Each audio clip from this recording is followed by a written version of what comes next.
오늘 우리에게 주시는 하나님 말씀 함께 보도록 하겠습니다. 오늘 주시는 말씀 마가복음 6장 30절에서부터 44절까지 말씀입니다. 마가복음 6장 30절부터 44절까지 말씀. 우리 모두 자리에 일어나셔서 우리 한 절씩 저와 여러분들이 교독하면서 말씀 함께 보도록 하겠습니다. 사도들이 예수께 모여 자기들이 행한 것과 가르친 것을 낱낱이 고하니 이르시되 너희는 따로 한적한 곳에 가서 잠깐 쉬어라 하시니 이는 오고 가는 사람이 많아 음식 먹을 겨를도 없음이라. 이에 배를 타고 따로 한적한 곳에 가 있으되 그들이 가는 것을 보고 많은 사람이 그들인 줄 안지라 모든 고을로부터 도보로 그곳에 달려와 그들보다 먼저 갔더라. 예수께서 나오사 큰 무리를 보시고 그 목자 없는 양 같음으로 인하여 불쌍히 여기사 이에 여러 가지로 가르치시더라. 때가 저물어가매 제자들이 예수께 나와 여짜오되 이곳은 빈들이요 나이도 저물어가니 무리를 보내어 두루 총과 마을로 가서 무엇을 사 먹게 하옵소서. 대답하여 이르시되 너희가 먹을 것을 주라 하시니 여짜오되 우리가 가서 200데나리온의 떡을 사다 먹이리이까. 이르시되 너희에게 떡 몇 개가 있는지 가서 보라 하시니 알아보고 이르되 떡 5개와 물고기 2마리가 있더이다 하거늘 제자들에게 명하사 그 모든 사람으로 때를 지어 푸른 잔디 위에 앉게 하시니 때로 100명씩 또는 50명씩 앉은지라. 예수께서 떡 5개와 물고기 2마리를 가지사 하늘을 우러러 축사하시고 떡을 떼어 제자들에게 주어 사람들에게 나눠 주게 하시고 또 물고기 2마리도 모든 사람에게 나누시매 다 배불리 먹고 남은 떡 조각과 물고기를 12바구니에 차게 같이 있습니다. 떡을 먹은 남자는 5,000명이었더라. 아멘. 예, 자리에 앉으시겠습니다. 기도합니다. 하나님, 오늘도 우리 하나님의 말씀을 받습니다. 말씀 속에서 우리 하나님께서 우리들을 얼마나 사랑하여 주시는지 그 하나님의 은혜를 깨닫는 시간 될 수 있도록 인도하여 주시고 그것이 깨닫는 것에서만 그치는 것이 아니라 더욱더 우리 주님을 깊이 사랑하는 우리의 모습이 되어질 수 있도록 인도하여 주시옵소서. 하나님, 이 시간에도 하나님 앞에 예물을 올려드립니다. 이 예물이 쓰여지는 곳마다 우리 하나님의 영광이 드러나는 곳에 쓰임받는 예물이 되어지게 하여 주시고 우리 사랑하는 성도님들이 물질 때문에 어려움 겪는 가정 한 가정도 없도록 늘 주님께서 돌보아 주시고 보호하여 주시고 인도하여 주시옵소서. 우리 주 예수 그리스도의 이름으로 감사하며 기도드렸습니다. 아멘. 예, 어떻게 하다 보니까는 요번에 계속 말씀을 여러분들에게 전할 때에 열심히 살아라, 바로 살아라, 그렇게 살면 안 된다, 더 하나님의 자녀답게 바르게 살아야 된다, 이것만 강조를 많이 했던 것 같습니다. 오늘 말씀에 보니까는 우리 제목에서 보듯이 빈들에 넘치는 은혜, 오늘은 우리가 하나님께서 우리 삶 가운데 얼마나 풍성하게 은혜로 역사하시는지 오늘 이 본문 말씀을 통해서 보면서 그것을 한번 깊이 새겨보며 다시 한번 하나님의 은혜로 우리 삶과 심령이 풍성해지는 그러한 시간이 될 수 있기를 소원합니다. 시인이신 고진하 목사님이란 분이 계신데요, 그분이 쓴 시 중에 빈들이라는 시가 있습니다. 제가 한번 읽어보겠습니다. 늦가을 바람에 마른 옥수수 때만 서거기는 빈들입니다. 희망이 없는 빈들입니다. 사람이 없는 빈들입니다. 내일이 없는 빈들입니다. 아니, 그런데 당신은 누구입니까? 아무도 들려 하지 않는 빈들을 가득 채우고 있는 당신은. 이런 시입니다. 지금 빈들의 옥수수 때만 서거기고 있다고 합니다. 시스라는 광경이지요. 시는 그것에 가리켜서 희망이 없는 빈들이다, 지금 이렇게 얘기하고 있습니다. 사람도 없다고 합니다. 아무도 찾아와 주지 않는 절대적인 고독, 절대적인 외로움이 지금 이 시 가운데 묻어 있지요. 내일도 없다고 합니다. 아무런 소망도 없고 절망이 없는 그러한 상황, 그러한 것이 지금 이 빈들의 풍경입니다. 그런데 여기서 반전이 일어납니다. 아무도 오려고 하지 않는 그 빈들에 누군가 찾아옵니다. 그 한 사람이 찾아왔을 뿐인데 그 빈들이 그 사람으로 인하여 가득 차졌다. 지금 시는 이렇게 이야기하고 있죠. 사랑하는 여러분, 시인이 이야기했듯이 빈들은 무엇입니까? 이 공허함을 상징하지요. 빈들은 결핍, 아무것도 없는 그런 부족함을 상징합니다. 우리가 왜 이 시를 들을 때에, 이 시를 볼 때에 마음에 와닿습니까? 우리가 살아가는 우리의 삶 가운데에도, 우리가 살아가는 우리의 이 마음 가운데도 수시로 이러한 빈들이 생겨지기 때문에 그렇습니다. 우리는 수많은 사람들 가운데 같이 살아가지요. 어우러져 살아갑니다.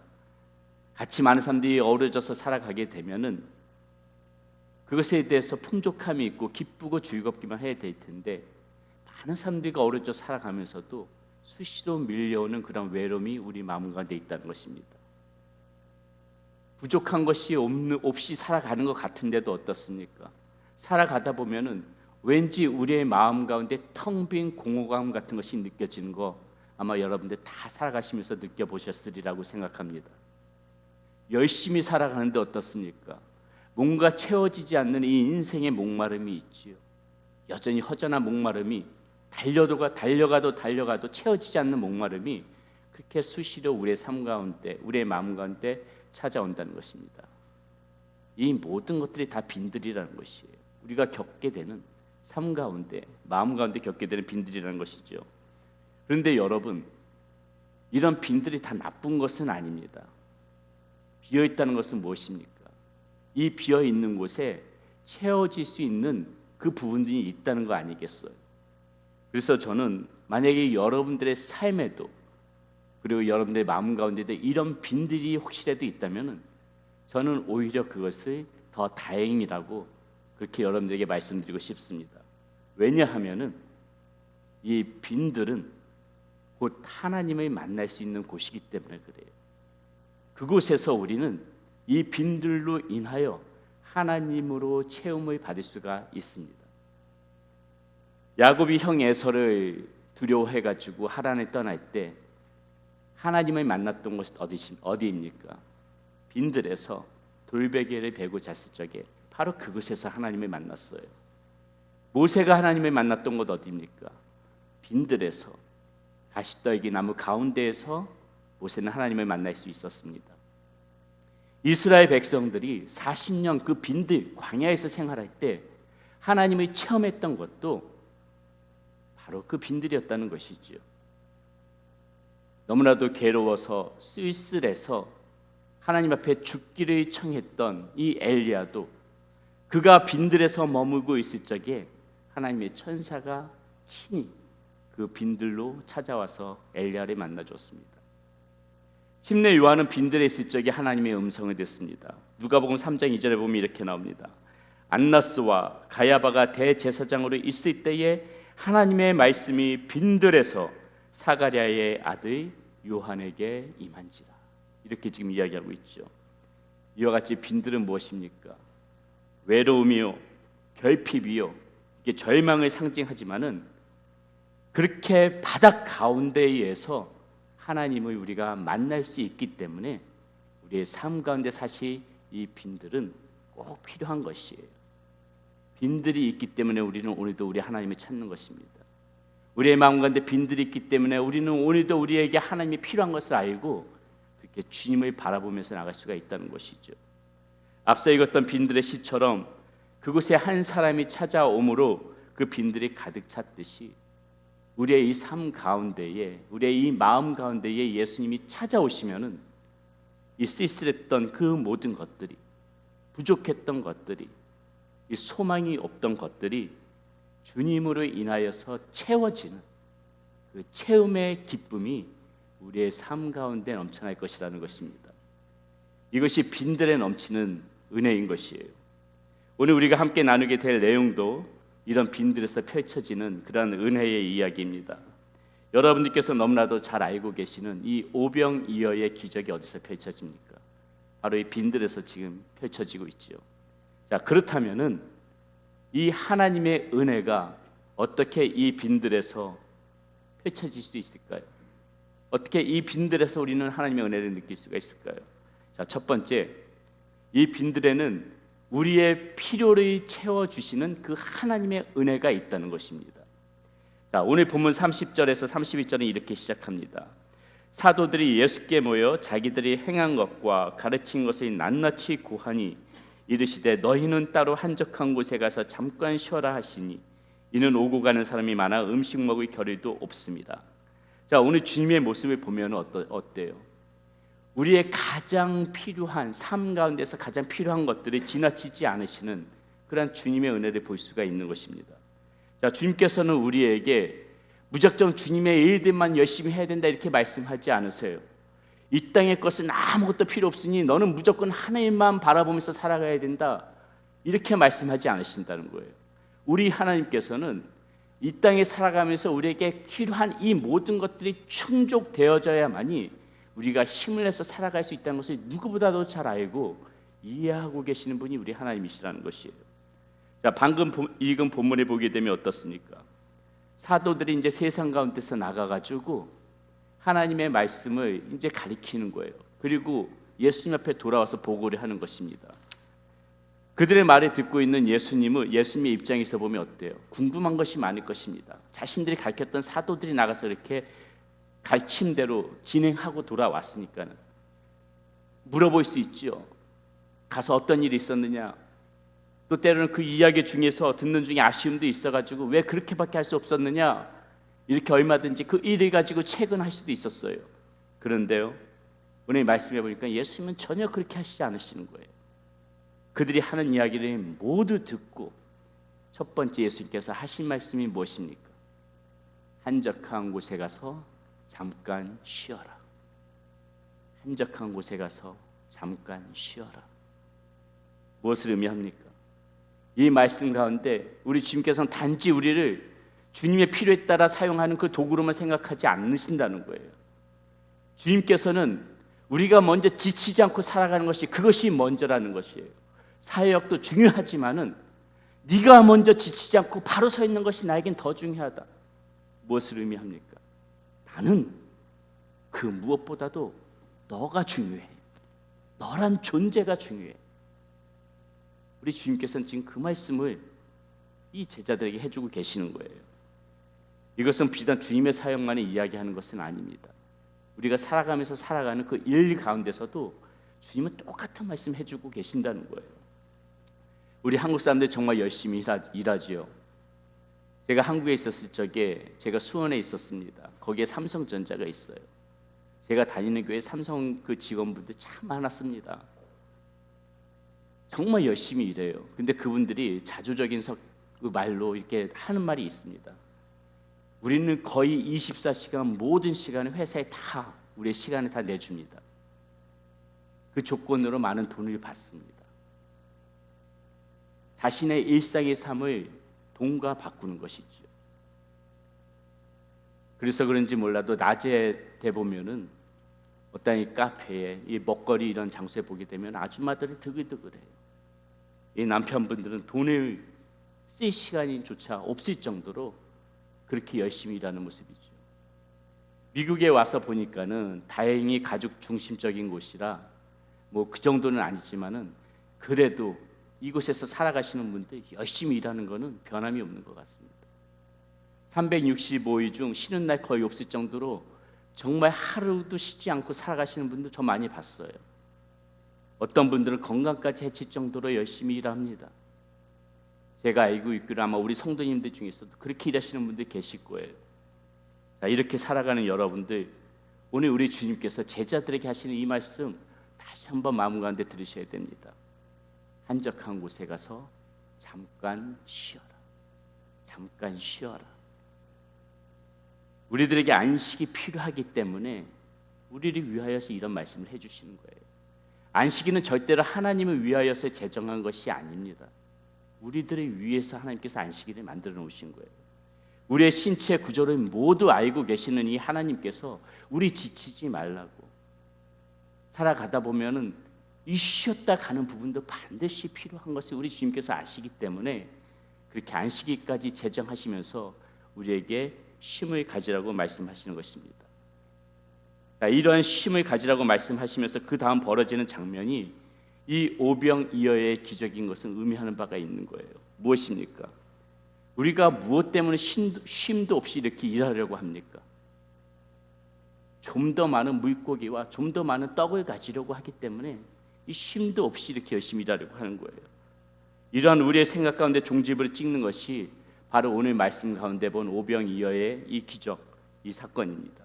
우리의 수고의 결과로만 모든 것을 얻는 것이 아니라는 것이에요. 근본적으로 우리들이 먹이시고 입히시는 분은 우리 주님이시라는 것을 이 오병이어의 기적 사건에서 우리에게 보여주시는 것이에요.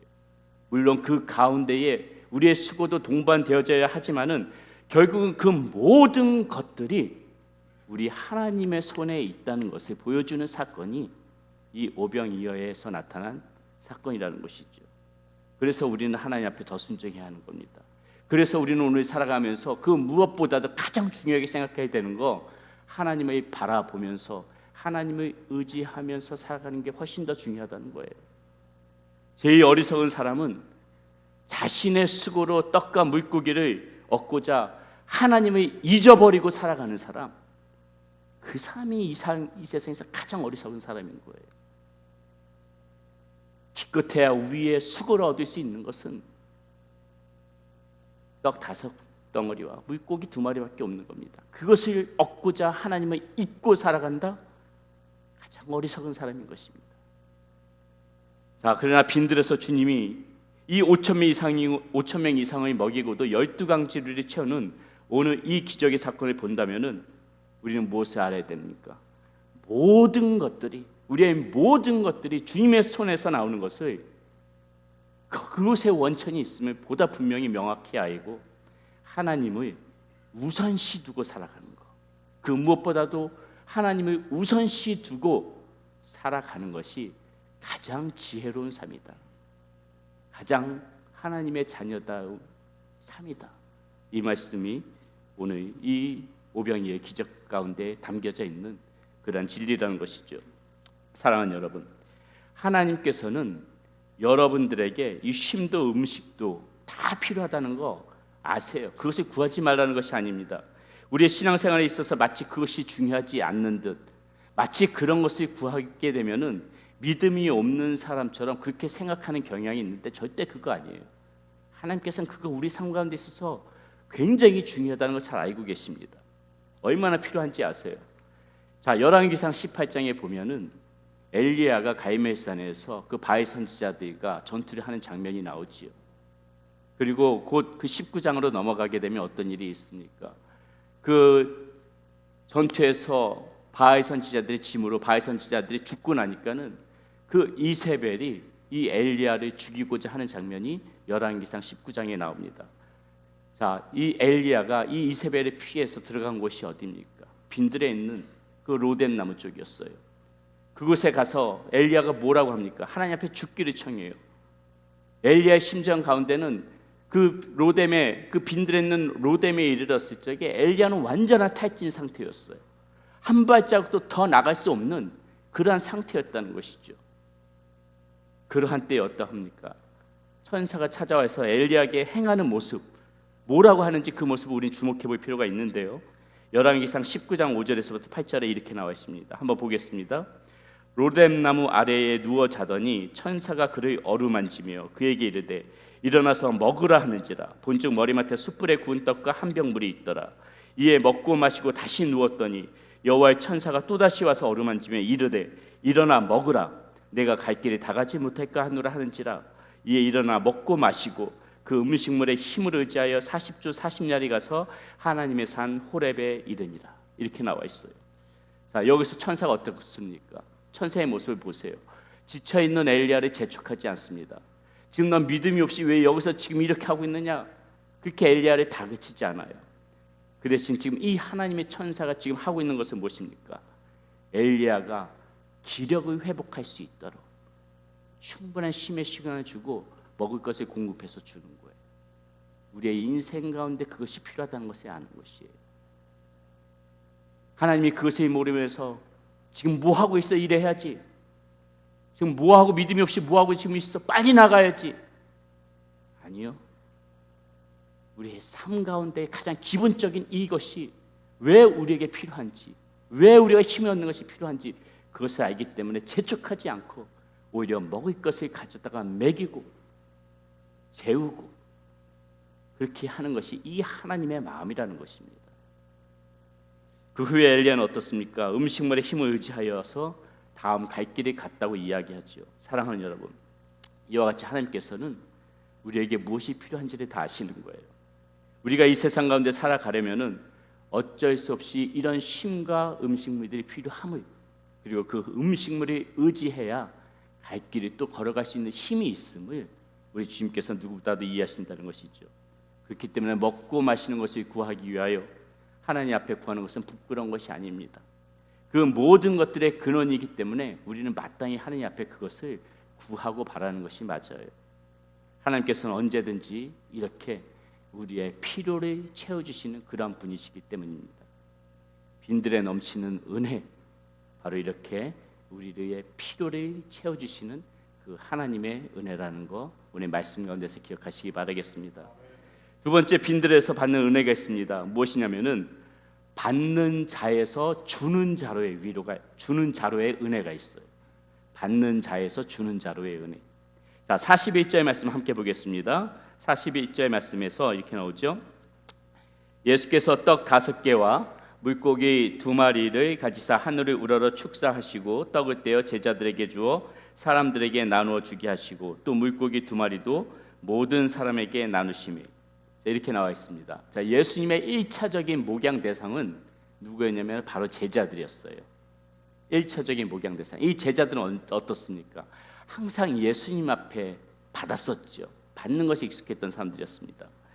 자, 성경에 나타난 예수님과 제자들의 관계를 한번 보세요. 그 관계를 보게 되면은 이 제자들은 영적인 것에부터 이런 육적인 것에 이르기까지 거의 대부분 예수님께 받기만 했습니다. 그런데요, 이 빈들에서 지금 기가 막힌 일들이 일어나고 있는 것입니다. 예수님께서 어떻게 하세요?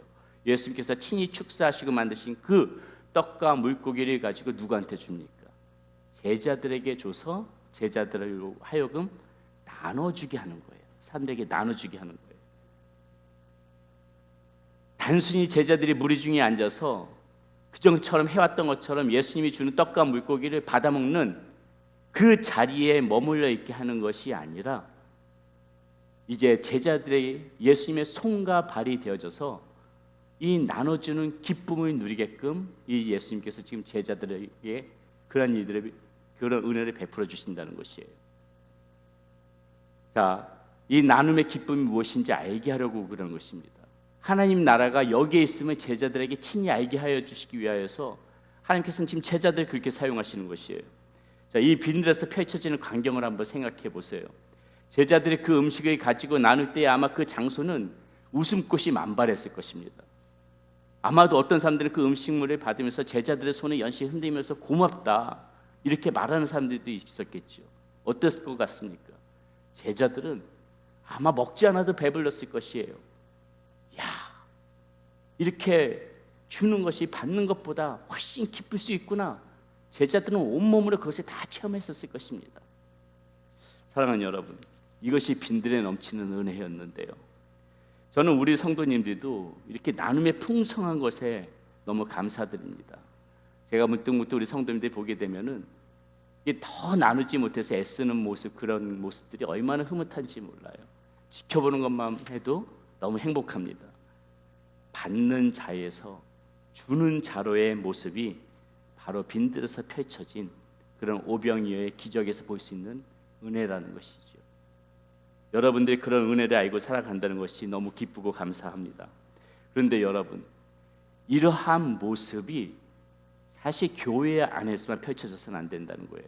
왜냐하면은 사실 더 넓은 빈들은 어디에 있습니까? 더 크고 넓은 광활한 빈들은 여러분들이 세상 가운데 살아가는 그 삶 가운데 그 빈들은 펼쳐져 있어요. 이 여러분들이 살아가는 그 거친 들, 그 넓은 빈들에서 물론 이렇게 물질적인 것으로 나눔이 있는 것도 중요하지만은 보다 중요한 그 나눔은 무엇을 가지고 나눠야 되겠습니까? 복음이죠. 복음. 여러분들이 살아가고 있는 그 빈들에서 여러분들이 주어야 될 것은, 세상 사람들에게 주어야 될 것은 무엇입니까? 복음이라는 것이에요. 왜요? 여러분들이 복음을 받았으니까. 여러분들이 복음을 받았기 때문에 이제는 그 복음을 빈들에서 나눠주는 자로 이 은혜가 여러분들 가운데 있어야 된다는 것이죠. 오늘 이 오병이어의 이 기적 가운데서 제자들의 그 나눔을 통하여 주님께서 가르쳐 주시고 싶은 그 말씀, 그 은혜가 바로 받는 자에서 주는 자로의 그 은혜인데, 이 복음의 너희들이 이제부터는 나누어져야 된다. 하나님의 이 일들을 나누어줘야 된다. 이것이 우리에게 가르쳐 주시고자 함이지요. 이것이 진정한 빈들에 넘치는 은혜의 모임 꼭 기억하시고 살아가시는 우리 사랑하는 성도님들이 되시기를 바라겠습니다. 마지막으로 빈들에 넘치는 은혜, 풍성하신 은혜라는 거예요. 풍성하신 은혜. 자, 이 빈들에서 여러분들의 필요를 채워주시는 그런 은혜가 있었다고 말씀드렸습니다. 나누는 자의 기쁨도 이 빈들에서 받은 은혜입니다. 자, 여기서 한 가지 더, 이 빈들에서 하나님이 베푸시는 이 은혜가 어떤 은혜인지 알 수 있는 대목이 나오는데요. 42절에서부터 44절입니다. 우리 한 목소리를 같이 읽어보겠습니다. 다 배불리 먹고 남은 떡 조각과 물고기를 12바구니에 차게 거두었으며 떡을 먹은 남자는 5,000명이었더라. 사랑하는 여러분, 하나님께서 우리의 인생 가운데에, 우리의 삶 가운데 복과 은혜를 베푸시기 시작하면은요, 그 은혜는 지금 이 보는 것처럼 배불리 먹고도 채우고도 남음이 있는 그런 풍성하신 은혜라는 거예요. 하나님께서 우리의 삶 가운데 이렇게 은혜를 베푸실 때는 그 은혜는 모자라는 은혜는 절대 없어요. 채우고도 남음이 있는 풍성하신 은혜, 흘러 넘치는 은혜, 이런 은혜를 하나님께서 베푸신다는 것이에요. 시편 81편 10절에서 여호와 하나님은 우리 인생들에게 이렇게 말씀하시는 부분이 있는데 뭐라고 말씀하시냐면요, 나는 너를 애굽 땅에서 인도하여 낸 여호와 내 하나님이니 네 입을 크게 열라 내가 채우리라. 이게 하나님의 방법이에요. 입을 크게 열어 내가 다 채울게. 하나님의 이 풍성한 은혜가 이 말 가운데 다 담겨져 있는 것입니다. 이스라엘 백성들이 광야에서 떡과 고기를 구했어요. 하나님께서 그들의 기도를 들으시고 그들의 간청을 들으시고 하늘로부터 만나와 메추라기를 그들에게 부어주시는데 어떻게 부어주십니까? 온 사방의 지면이, 온 땅이 다 뒤덮일 정도로 하나님께서 손을 들어서 베푸시면 이런 은혜가 되어지는 거예요. 하나님께서 손을 펼치시면 이런 복과 은혜가 되는 거예요. 풍성한 하나님은 풍성하신 하나님이세요. 풍성하신 하나님. 여러분들 믿고 계시는 그 아버지 하나님은 풍성하신 하나님이시다. 여러분들이 힘들고 때는 살아가면서 어렵고 고단한 삶 살아가면서 하나님 우리 바라보면서 의지하고 하나님 붙잡죠? 마음껏 붙잡으세요. 그 모든 것들이 최고도 남음이 있는 그 풍성한 은혜가 우리의 인생과 흘러들어올 수 있다는 거예요. 오늘 우리가 본 오병이의 기적도 마찬가지죠. 그 떡과 물고기를 먹은 사람이 성경에 보니까 남자만 5,000명이라 그래요. 근데 여러분 어떻습니까? 그 당시 문화 어때요? 그 당시에는 어린 아이들과 여자들은 개수를 하지 않았었어요. 그러니까는 쉽게 말씀드리면 4인 가족으로만 쳐도 지금 이 오병이어 있었던 사람들, 여기서 물고기와 그 떡을 예수님께로부터 공급받은 사람은 4인 가족으로만 쳐도 2만 명이에요. 그 사람들이 다 배불리 먹고도 12강주리가 남았다. 이 12강주리가 남았다는 의미를 우리는 잘 봐야 되는 거예요. 부어주실 때 이렇게 넘치도록 풍성하게 채워주시는구나. 그 하나님을 볼 수 있어야 된다는 것이죠. 말씀을 우리가 정리하겠습니다. 사랑하는 여러분, 오늘 우리는 이 말씀 가운데 빈들에 넘치는 이 하나님의 은혜를 지금 계속해서 살펴봤죠. 근데요, 정말 중요한 거, 이제 이 말씀의 결론이면서도 사실은 지금 이 말씀을 드리기 위하여서 앞에 것들을 다 말씀드린 건데, 우리가 오늘 이 자리를 일어나기 전에 놓치지 말아야 할 가장 중요한 대목이 있습니다. 누가 지금 이 은혜를 누릴 수가 있었습니까? 누가 이 은혜를 누릴 수 있었어요? 그 빈들에 있던 사람들이었습니다. 그럼 여러분, 그 빈들에는 누가 계셨습니까? 예수님이 계셨어요. 여러분, 예수님이 안 계신 빈들은 그저 쓸쓸한 빈들에 불과한 거예요. 지금 앞서 고진아 목사님이 시에서도 봤듯이 예수님이 안 계신 빈들은 결핍의 장소요, 고독의 장소요, 절망의 장소일 뿐일 것입니다. 그러나 그곳에 예수님이 계시면, 그곳에 예수님이 계시면은 그 빈들의 은혜가 넘치는 거예요. 그러므로 우리가 오늘 이 말씀을 통해서 새겨봐야 될 것이 무엇입니까? 우리 찬양팀들 준비해 주시고요. 오늘 말씀을 통해서 새겨봐야 될 것, 예수님의 이 계시는 현장에 우리는 꼭 붙어 있어야 된다는 거예요. 예수님이 계신 곳에 어떤 상황이 있었든지 그 예수님이 꼭 붙잡고 살아가야 된다는 거예요. 예수님이 우리 삶 가운데, 우리 인생 가운데 늘 마음에 품고 그 예수님 바라보면서 의지하면서 살아가야 된다는 거예요. 예수님한테 떨어져 있으면 안 되는 거예요. 예수님께 떨어져 있는 순간에 빈들은 빈들일 뿐인 거예요. 그러나 이 예수님만 붙잡고 예수님이 있는 현장에 계속해서 같이 있고 예수님과 동행하고 예수님과 함께 가고 이렇게 예수님만 계시면은 우리의 삶이 빈들이든 우리의 마음이 빈들이든 그 상관없이 그곳에 반드시 이 풍성한 하나님의 은혜가 흘러 넘칠 거라는 것입니다. 우리 사랑하는 성도님들 모두 그런 은혜 주님과 함께함으로 우리 주님께서 베풀어 주시는 이 빈들에 넘치는 은혜 이거 다 누리면서 살아가는 우리 성도님들 되시기를 바라겠습니다.